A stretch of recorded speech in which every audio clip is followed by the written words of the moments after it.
And so it begins. The ping pong volley between Eagles talking, 49ers talking has officially started. And why wouldn't it? It's Eagles week for the San Francisco 49ers. And we know that this week got started off a little spicy with Haason Reddick's comments directly after the Eagles win over the Bills. And he already was talking about the San Francisco 49ers boo-hooing all last year, all that good stuff. If you missed that comment that he made, here it is right here. And then we're going to show you Deebo Samuel's response to that comment on the other side.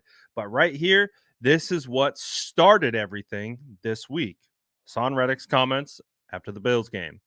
You guys got the 49ers next. I know you just got done playing, but you know they did a lot of talking in the offseason about what happened in the NFC Championship game last year. How much of that has stayed in the back of your mind ahead of next week?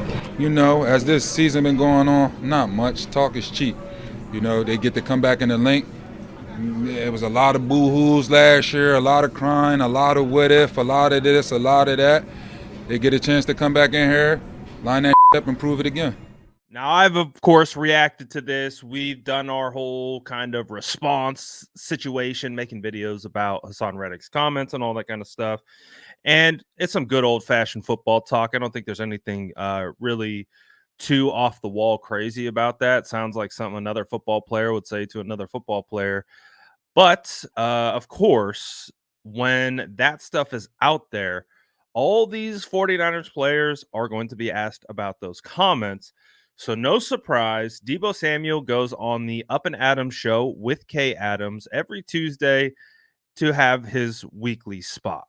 And of course, he is asked about these comments.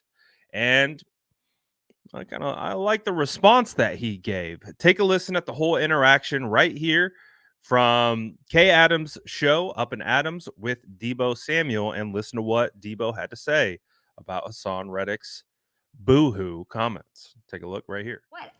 What is the cause of the you and Bradbury thing, if you could explain it in terms I can understand? Like, was there a moment on the field? No, it wasn't necessarily a moment of the field. We was just talking ball and,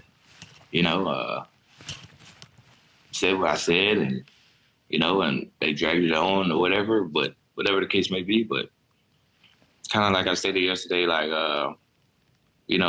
at the end of the day, like I said it, but I don't regret it. Now, obviously, you heard Haason Reddick. I heard boo-hoos. I saw that. I don't know if he's talking. I don't know who he's talking to, the boo-hoos and all of that. But I do want to ask you. And here was the quote: "Talk is cheap. They get to come back into the link. It was a lot of boo-hoos last year, a lot of crying, a lot of what ifs, a lot of this, a lot of that. They get a chance to come back in here, line that shit up, and prove it again." So, I mean, boo-hoos, Deebo? Hey man, we'll catch you on Sunday. Is this one of those? Is this one of those where you see Shanahan and you say, "Yo, give me a chance to chip number 7 on this next play"? No, I don't play that type of game. You don't want to block Haason? No, whatever. I mean, whatever Kyle asks me to do, I'm gonna do it. I'm not gonna go to him and be like, "Yo, let me chip this guy" or anything like that. Nah. I feel like you asked for the ball though. This isn't one of those where you're like, "Hey."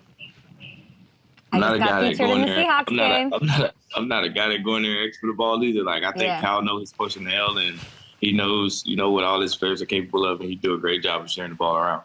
Yeah. Hey man, we'll see you on Sunday. Straight to the point. I like this because clearly Kay Adams is doing her job. She's trying to get a soundbite. She's trying to, perpetuate more of this conversation and, trying to get a juicy little thing, trying to get Deebo ticked off. I think Deebo's a little pissed off by it. I'm not going to lie. But I do think Deebo Samuel handles it well by giving a response, by really not saying a whole lot. Because if you think about it, Haason Reddick's comments are, come in here, line that S up, and let's go. And what did Deebo Samuel say? Hey, man, we'll see you on Sunday. Basically saying, bet. Like, we're going to show up, and we are going to be ready to go, and we are going to line up across from you, and we're going to try and punch you in the mouth. So that's kind of my takeaway of what Deebo had to say. I think Deebo obviously understands a little bit better now about, like, I think Deebo has a lot of thoughts on things, just like all players do. But when you realize when you're standing in front of a microphone or on someone's show that anything you can say can be taken out of context, can be chopped up, can be misquoted, et cetera, and be spun into a narrative just based off, a quote or something like that. So I think Deebo Samuel, especially from this offseason, definitely had a crash course in that particular aspect of things, which is why I think he's just more closer to the vest since then. He really hasn't wanted to talk about the Philadelphia Eagles. We saw him walk off a show one time when being asked about it in the offseason. So, I don't think they really want to talk about it anymore because I think they understood that how much they talked about it really created uh, quite the, I don't want to call it a circus, but like it created it was this perfect storm for media people.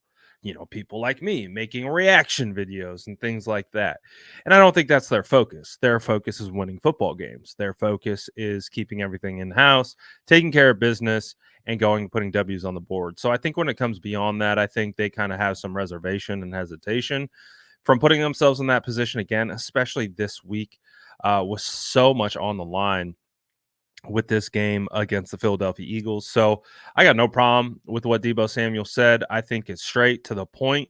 It fits exactly the tone of what Haason Reddick is saying. So I got no issues with this. I think this is a really good response, to be honest. Straight to the point. One sentence answer. We'll see them on Sunday, and that's a fact. They're going to see them on Sunday. So this game just continues to build.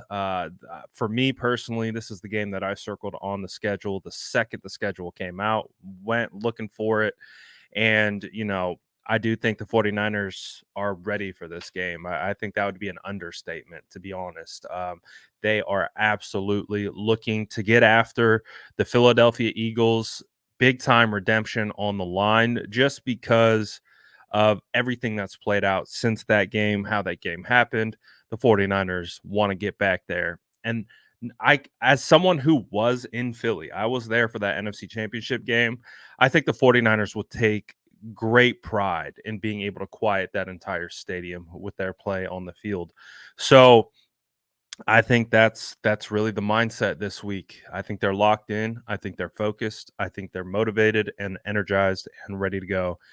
And I think this is going to be a phenomenal game against the Philadelphia Eagles. It's going to be a bloodbath. It's going to be basically who can scratch and claw their way out of this game. It's going to be a pure dogfight. And this is what the NFL is made of. And I'm looking forward to this matchup. But what did you guys think about what Deebo Samuel's response was?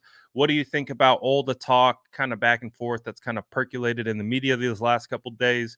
Let me know about all what you're thinking between this new kind of rivalry between the Eagles and the San Francisco 49ers and all the talk back and forth. Let me know in the comments below. And as always, make sure to like and subscribe for more updates.